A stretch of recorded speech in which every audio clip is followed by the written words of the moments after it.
Should vaping be banned? Should individuals be trusted to make informed choices? Or is regulation a better way forward? Welcome to today's free discourse video. Today, we're going to unravel the findings of a study that suggests vaping might not be as harmless as we once thought. It found that people who vape might be facing similar DNA changes to those found in smokers who develop cancer. It will be interesting to see what this means for the future of vaping, and how it might shape government policies aimed at curbing its use among young people. Now, let's delve into this with two key questions. Firstly, what do these findings tell us about the long-term health effects of vaping? And secondly, how might government legislation address the rising concerns surrounding youth vaping?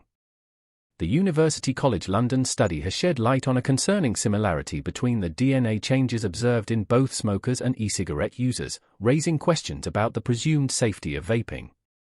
While this study doesn't definitively prove that e-cigarettes cause cancer, it suggests to us that there's need for further research into the potential risks associated with their long-term use. Dr. Chiara Herzog, one of the study's authors, emphasizes the importance of exploring these risks, urging a cautious approach to the widespread acceptance of e-cigarettes as a safer alternative to smoking. As governments grapple with the growing popularity of vaping among young people, the UK Parliament is set to debate groundbreaking legislation aimed at curbing youth vaping. The proposed Tobacco and Vapes Bill seeks to restrict vape flavors and packaging targeted at children, alongside raising the legal age for tobacco sales incrementally each year. While some members of Parliament in the UK have voiced concerns about the potential infringement on individual freedoms, those in favour of the bill argue that such measures are necessary to protect future generations from the harmful effects of nicotine addiction. So the debate surrounding vaping's safety and its impact on public health continues to evolve. As we navigate through these complex issues, it seems important to approach the topic with an open mind and a commitment to evidence-based policy making. Whether vaping ultimately proves to be a safer alternative to smoking or a potential health hazard, one thing remains clear: the need for further research and informed decision-making to safeguard the well-being of the public.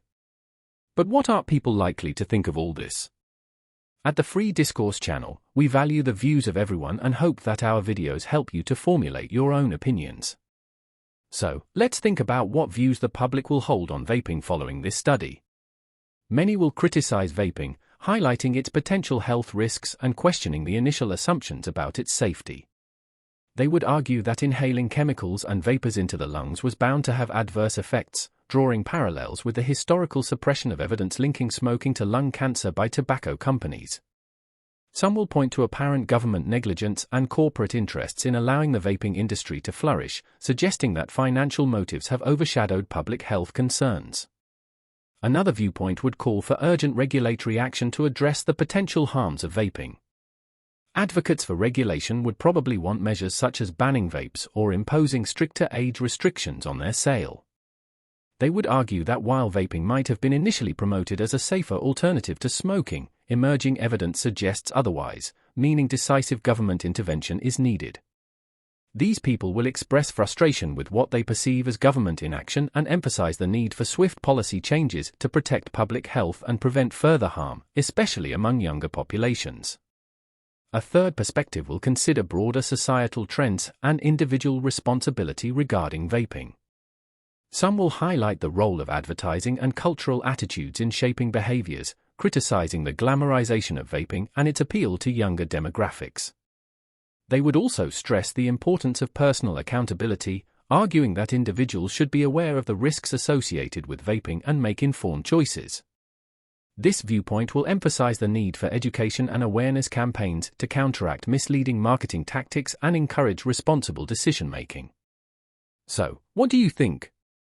In considering the different perspectives on vaping presented here, consider whether you side with those who demand stringent regulation and swift government action in light of emerging health concerns, or whether you lean towards the critics who question the motives behind the vaping industry's rise and the effectiveness of regulatory bodies.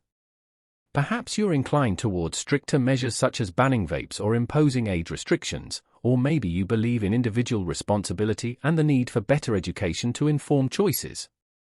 It's a complex debate that touches on issues of public health, corporate influence, and personal autonomy. On one hand, there's a call for decisive action to protect vulnerable populations, especially young people, from potential harm. On the other, there's skepticism about the motives behind the industry and a desire for more nuanced solutions that balance regulation with personal choice. So, where do you stand? Do you align with those urging immediate action to address the risks of vaping, or do you find yourself advocating for a more balanced approach that considers both individual freedoms and societal well-being? It's a question worth considering. I hope this free discourse video has helped you to understand this topic more clearly. If so, don't forget to like the video and consider subscribing for regular updates on the most important of world affairs.